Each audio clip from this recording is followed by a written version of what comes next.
পৃথিবীর সবচেয়ে ভয়ঙ্কর জায়গা কোনটা জানো? কোনো হন্টেড হাউস নাকি কোনো পরিত্যক্ত হসপিটাল? কোনোটাই না। বরং এমন একটা জায়গা যেখানে তুমি প্রতিনিয়ত যাতায়াত করো, কিন্তু পুরোটা কখনোই দেখো না। এই জায়গার নামই হচ্ছে ইন্টারনেট। আমরা ভাবি গুগলই সবকিছু, কিন্তু সত্য হলো আমরা ইন্টারনেটের মাত্র ৪ থেকে ৫ ভাগ ব্যবহার করি।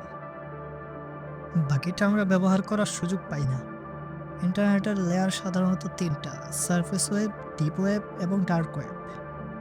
কিন্তু কিছু হ্যাকার বিশ্বাস করে ডার্ক ওয়েবের নিচেও এমন একটা স্তর আছে যেটাকে খুঁজে পাওয়া যায় না, যার নাম মারিয়ানাস ওয়েব। পৃথিবীর সবচেয়ে গভীর ট্রেন্স হচ্ছে মারিয়ানাস ট্রেন্স। এটা এতই গভীর যেখানে সূর্যের আলোয় পৌঁছায় না। চাপ এত বেশি, মানুষ এখানে কয়েক মুহূর্ত টিকে থাকতে পারবে না। ইন্টারনেটের ক্ষেত্রেও কেউ কেউ বলে এটা একটা ট্রেন্স, আর সেখানে যাওয়ার জন্য আমরা তৈরি না। ২০১০ সালের দিকে কয়েকটা হ্যাকিং ফর্মে একটা অদ্ভুত আলোচনা শুরু হয়। টপিকটা ছিল what is below the dark web. প্রথমে সবাই এটাকে জোক ভেবেছিল, কিন্তু তারপর কিছু ইউজার এমন সব স্ক্রিনশট পোস্ট করতে শুরু করেন যেগুলো এক্সপ্লেন করা কঠিন। কালো screen, unknown symbol, encrypted layer. একটা কমেন্ট বারবার দেখা যাচ্ছিল, if you reach it, don't interact. কিন্তু মানুষের সবচেয়ে বড় দুর্বলতা কি জানো? কিউরিওসিটি। হ্যাঁ, কিউরিওসিটি মানুষের সবচেয়ে বড় দুর্বলতা। নেদারল্যান্ডের এক তরুণ সাইবার সিকিউরিটি এক্সপার্ট, তার বয়স ছিল মাত্র ২২ বছর, কিন্তু এনক্রিপশন ভাঙতে তার সুনাম ছিল আন্ডারগ্রাউন্ড কমিউনিটিতে। সে বিশ্বাস করত ইন্টারনেটে যদি এমন কোনো দরজা থাকে তবে এটা অবশ্যই খোলা যাবে। এক রাতে সে একটি প্রাইভেট রিয়েল সার্ভারে ঢুকে। তার স্ক্রিনে ভেসে ওঠে একটি লাইন। লাইনটি ছিল, you are not at the bottom, do you wish to descend. নিচে ইন্টার লেখা ছিল। তারপর সে ইন্টার চাপ দিল। ৫ সেকেন্ড কিছুই হলো না, কিন্তু তারপর তার মনিটর গ্লিচ মারতে শুরু করলো। সিপিইউ 98% হয়ে গেল। নেটওয়ার্ক ট্রাফিকে আননোন সোর্স দেখাচ্ছিল।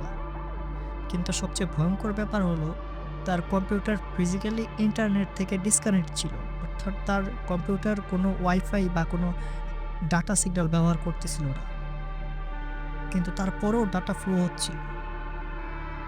সেখানে সে একটি অটো ডাউনলোড নোটিশ দেখে, যেটা ডাউনলোড হয়ে যাচ্ছিল। ফাইলটির নাম ছিল গেট, সাইজ ছিল মাত্র 1.7 MB। তারপর যখন ফাইলটি ডাউনলোড হয় তখন সে এটা ওপেন করার পর পুরো স্ক্রিন কালো হয়ে যায়। তারপর ধীরে ধীরে একটি বাক্য সামনে আসে, this network observes before it allow. অর্থাৎ তাকে এখনও এই নেটওয়ার্ক ব্যবহার করার জন্য অনুমতি দেওয়া হয়নি। সে একটু ভয় পেয়ে যায়, কিন্তু সে বের হয়ে আসেনি, কারণ হ্যাকারের মাইন্ডসেটটা এরকম যে দেখি না কি হচ্ছে। তারপর একটি লগ ইন পেজ সামনে আসে। অবশ্য লগ ইন ছাড়াই পোর্টাল খুলে যায়।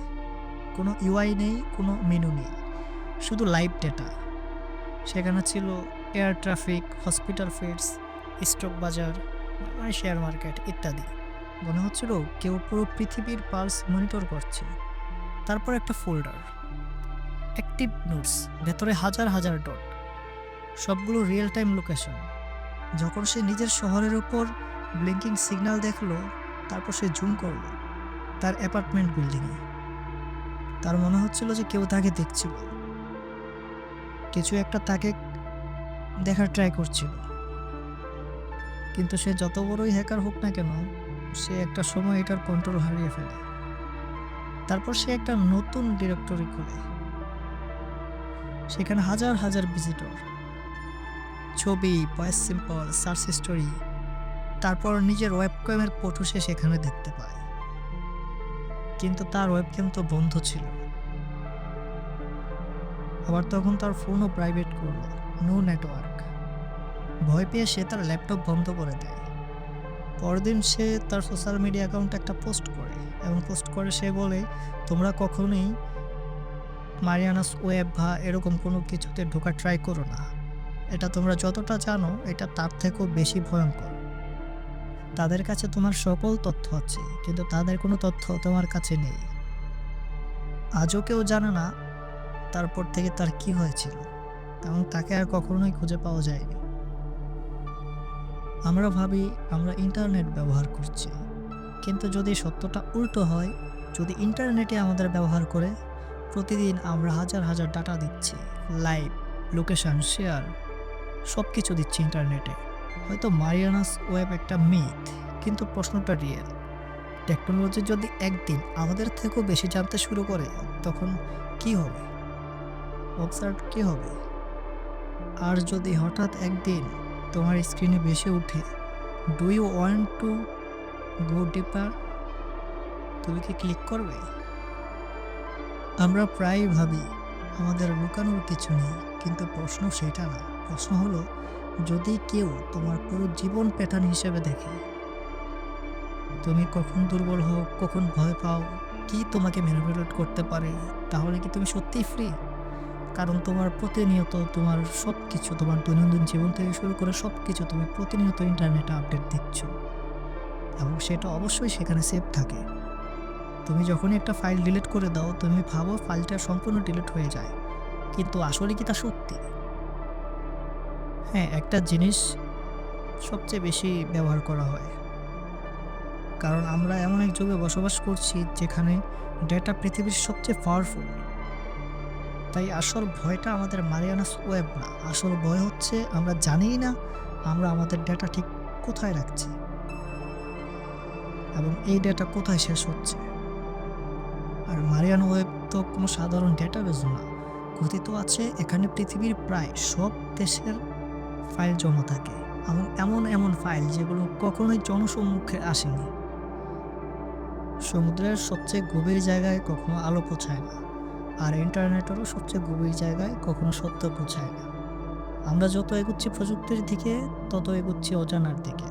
প্রশ্ন এটা না যে মারিয়ানাস ওয়েব আছে কিনা, প্রশ্ন এটা আমরা কি সত্য জানার জন্য প্রস্তুত।